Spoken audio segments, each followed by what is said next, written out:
بسم اللہ الرحمن الرحیم۔ قربانی کی وجہ تسمیہ۔ قربانی کا لفظ قربان سے نکلا ہے۔ عربی محاورات میں قربان ہر اس چیز کو کہتے ہیں جس سے اللہ تعالیٰ کا قرب حاصل کیا جائے، جیسا کہ امام ابو بکر مرحوم رحمۃ اللہ نے احکام القرآن میں نقل کیا ہے۔ قربان ہر اس نیک کام کو کہا جاتا ہے جس کا مقصد اللہ تعالیٰ کی قربت و رضا حاصل کرنا ہو۔ 10ویں ذوالحج کو بکرے، دمبے، گائے وغیرہ کے ذبح کرنے کا نام قربانی ہے۔ حضرت ابراہیم علیہ السلام کا خواب۔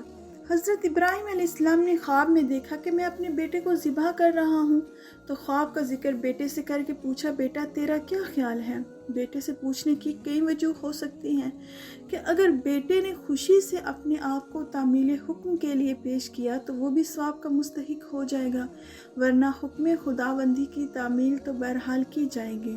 دوسرا، شاید وہ دیکھنا چاہتے ہوں کہ جس صالح اور نیک بیٹے کی آرزو کی تھی، کیا واقعی وہ صالح بیٹا ہے؟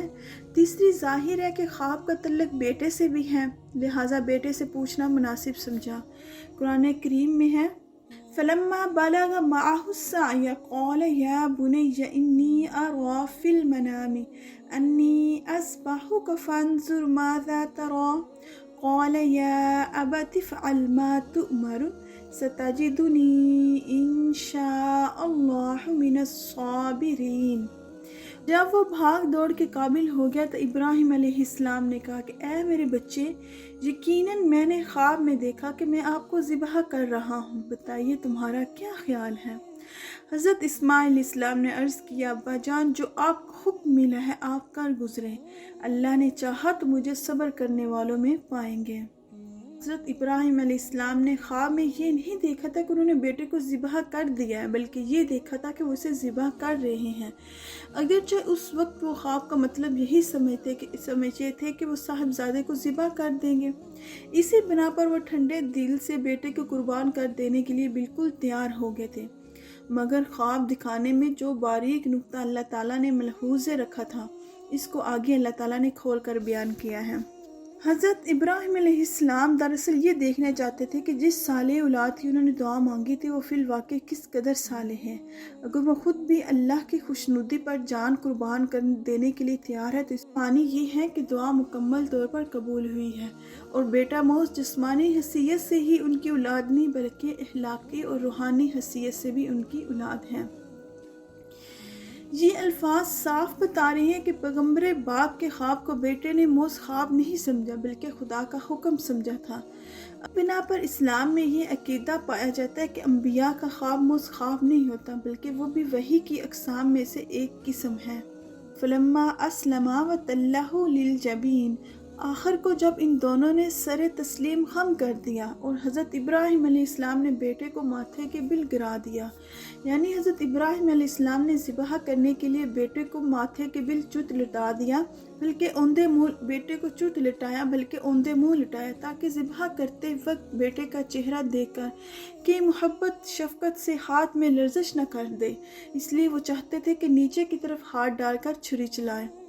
وَنَادَيْنَاهُ أَن يَا إِبْرَاهِيمُ، اور ہم نے ندا دی کہ اے ابراہیم علیہ السلام۔ حضرت ابراہیم علیہ السلام نے بیٹے کو ماتھے کے بل گرا دیا تو ہم نے ندا دی۔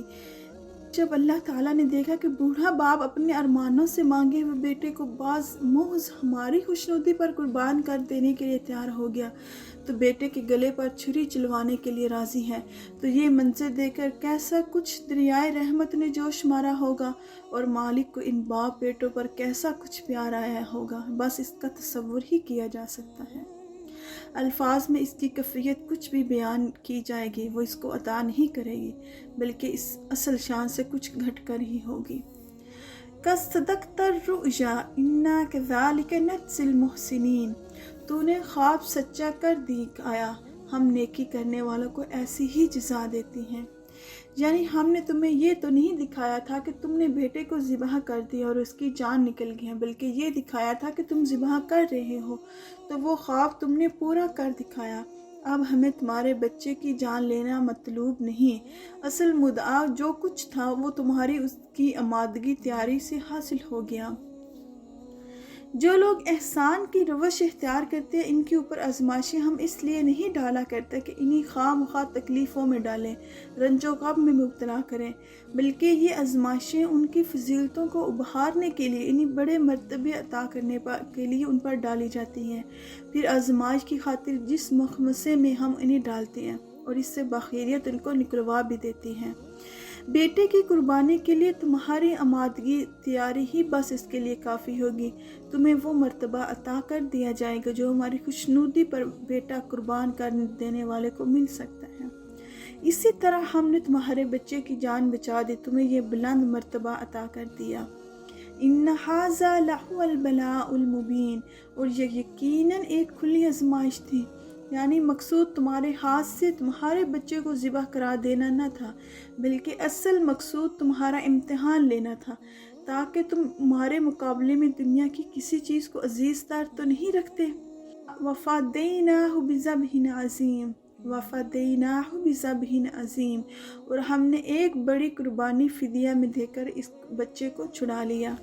بڑی قربانی سے مراد، جیسے کہ بائبل اور اسلامی روایات میں بیان ہوا، ایک مینڈا ہے جو اس وقت اللہ تعالیٰ کے فرشتے نے حضرت ابراہیم علیہ السلام کے سامنے پیش کیا تاکہ بیٹے کے بدلے اس کو ذبح کر دے۔ اسے بڑی قربانی کے لفظ سے اس لیے تعبیر کیا گیا کہ حضرت ابراہیم علیہ السلام جیسے وفادار بندے کے لیے فرزند ابراہیم علیہ السلام جیسے صابر جانثار لڑکے کا فدیہ تھا، اور اسے اللہ تعالیٰ نے ایک بے نظیر قربانی کی نیت پوری کرنے کا وسیلہ بنایا تھا۔ اس کے علاوہ اسے بڑی قربانی قرار دینے کی ایک وجہ یہ بھی ہے کہ قیامت تک کے لیے اللہ تعالیٰ نے یہ سنت جاری کر دی، اور اسی تاریخ کو تمام اہل ایمان دنیا بھر میں جانور قربان کریں گے اور وفاداری اور جان نثاری کے اس عظیم النشان واقعہ کی یاد تازہ کرتے رہیں گے۔ وَتَرَكْنَا عَلَيْهِ فِي الْآخِرِينَ، اور اس کی تعریف و توصیف ہمیشہ کے لیے بعد کی نسلوں میں چھوڑ دی گئی۔ سلام علی ابراہیم، سلام ہے حضرت ابراہیم علیہ السلام پر۔ كَذَلِكَ نَجْزِي الْمُحْسِنِينَ، اور ہم نیکی کرنے والوں کو ایسی ہی جزا دیتی ہیں۔ إِنَّهُ مِنْ عِبَادِنَا الْمُؤْمِنِينَ، یقیناً وہ ہمارے مومن بندوں میں سے تھا۔ صدق اللہ العظیم۔ صدق یا رب العالمین۔ ویڈیو اچھی لگی ہو تو لائک، شیئر اور سبسکرائب کیجیے۔ فی امان اللہ۔